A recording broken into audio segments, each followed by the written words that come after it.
7 says graph the inverse of f of x equals negative 3x minus 3. How does the inverse relate to the original function?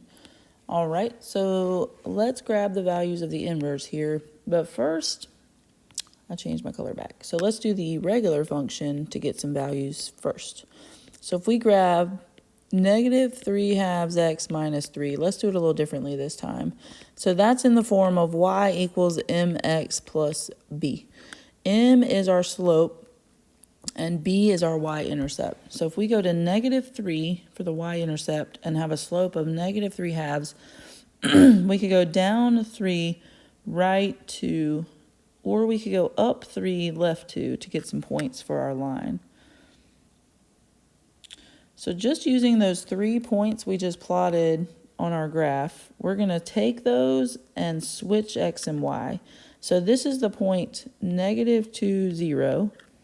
We have the point 0, negative 3, and then we have the point 2, and then 2, 4, 6. So 2, negative 6.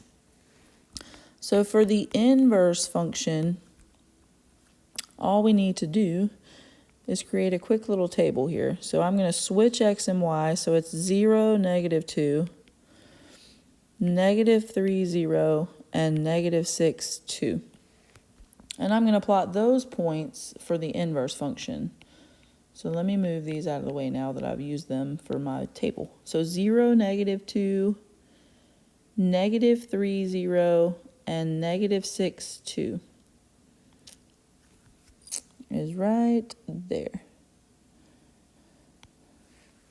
So how does the inverse function relate to the original function? I think the best answer for that is that it reflects over the line y equals x, and all the x's and y's switch. So let's write that down. Reflects, like one reflects over the other. It doesn't matter which one you say first. So you could say the inverse reflects, let's just write this a little better. I changed my mind. So let's say f of x reflects over y equals x to get the inverse function.